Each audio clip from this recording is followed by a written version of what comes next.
The U.S. Special Envoy to the Middle East, Steve Witkoff, as well as the U.S. Ambassador to Israel, Mike Huckabee, they spent more than 5 hours inside Gaza in order to get a better understanding of the humanitarian situation there. And ultimately, the Trump administration is wanting to craft a plan that will more effectively deliver food and aid to the people of Gaza. That, of course, is something that the United Nations was not doing very well, and Hamas, on the other side, was interfering with. But no doubt, the legacy media will spin all of this against the Trump administration and against Israel. But why in the world are they not placing blame where the real culprits behind all of this? Well, joining me now to talk about this and more is Congressman Buddy Carter. He is a member of the Bipartisan Anti-Semitism Task Force, and he represents the 1st Congressional District of Georgia. Congressman Carter, my friend, welcome back to Washington Watch. Great to see you. Good to see you always, Jody. Thank you for having me. Well, it's our honor to have you. All right, I'm sure you've been watching, keeping up with all the coverage this past week on the situation there in Gaza. Let's start off with just your basic reaction to what's been coming down the pipelines. Well, first of all, Jody, let me mention that the segment you just had about the Senate bill to block arms going to Israel, your senator, my senator, John Ossoff from the state of Georgia, a Democrat, voted for that, to block arms to go to Israel. So I just want to make sure we get that out there, that he is trying to block arms from going to Israel and not supporting Israel. But yeah, what's happening over in Gaza right now, thank goodness that Ambassador Huckabee and Mr. Witkoff went to Gaza to see exactly what's going on, because I could not agree with you more in the sense that I don't think it's being represented correctly of what is happening over in Gaza. Let's face it, President Trump doesn't want to see people starving. He wants to ensure that they are going to have the supplies over there that they need, but he also wants to make sure that they are being delivered to the people. This is Hamas at work, and this is the media who is portraying something that is simply untrue. We want to make sure that the people there get the supplies that they need, but we are going to make absolutely sure that Hamas is not blocking them from getting it. Yeah. And you know, this is what was stunning to me. This is war, and yet Israel, it seems, is being held to expectations that no other country has in wartime. And when you look back through history, they've actually been doing far more than other countries have. Meanwhile, Hamas has been doing targeting civilians, stealing from Gazans, and even still continuing, as we all know, holding hostages. For nearly 2 years now, they've been doing that. So are people, my point is, are people forgetting who the real villains are in all of this right now?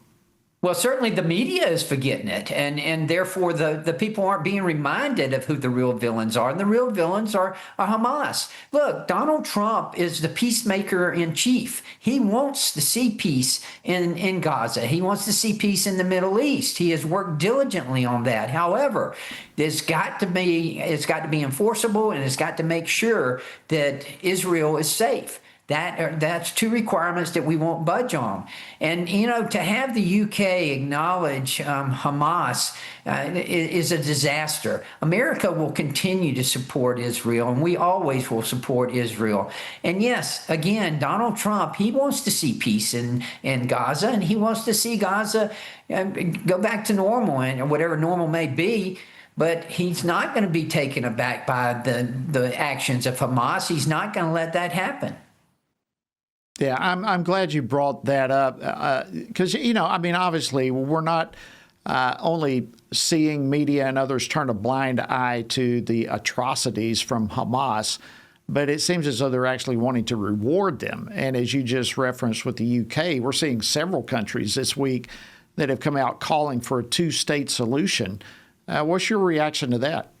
Well, I'm not in favor of that, to be quite honest with you. I think President Trump has got the right idea. And I have said from day one that until the hostages are returned, that we're not going to be able to get peace in the Middle East. We're not going to be able to get peace in Gaza. And until Hamas starts negotiating in good faith and not in bad faith, we're not going to be able to achieve peace.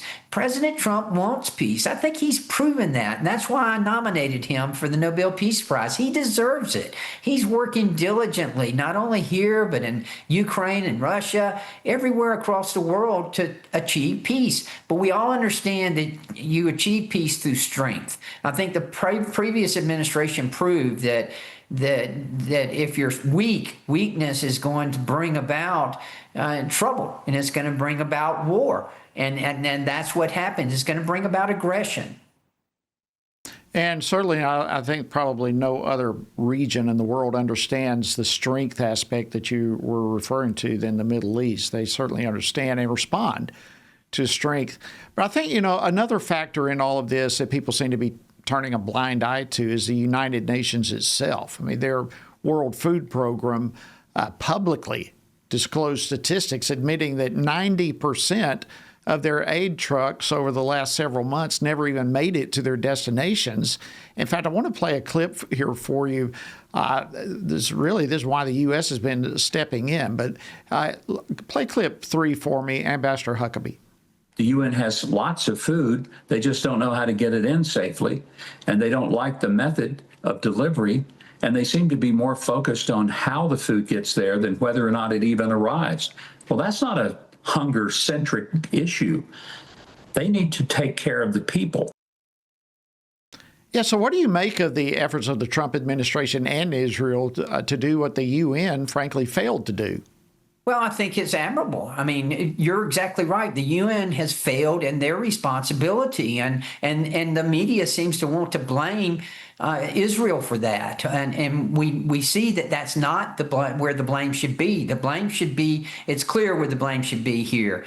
If the UN can't do their job, then someone else has to do it. And certainly the United States is trying to help in any way we can. President Trump wants an enforceable peace in Gaza that is going to keep Israel safe. And until we get those hostages released and until we get them returned and get the bodies of the 2 American hostages that were taken, we're not going to be able to achieve that peace.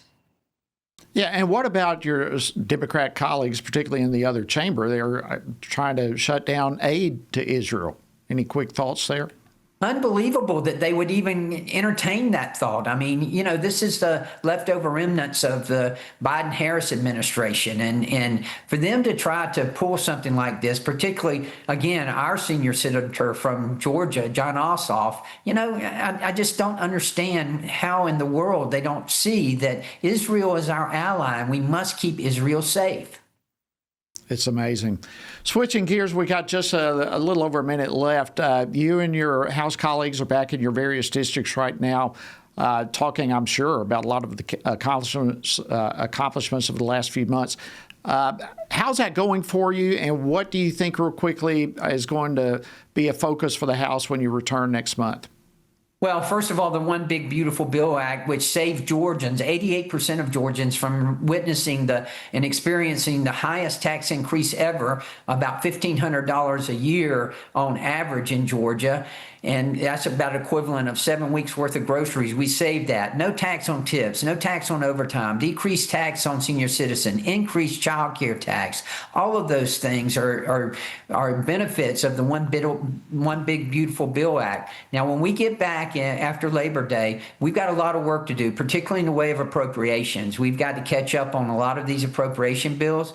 Tom Cole, who you know well, is doing a great job trying to get us in line with that. And I'm very confident that we're going to be able to at least address the majority of those when we get back. Thank you, Congressman Buddy Carter of Georgia. Always great to see you, and appreciate you coming on Washington Watch and filling us in on a lot of critical issues taking place. God bless. Thank you, my friend.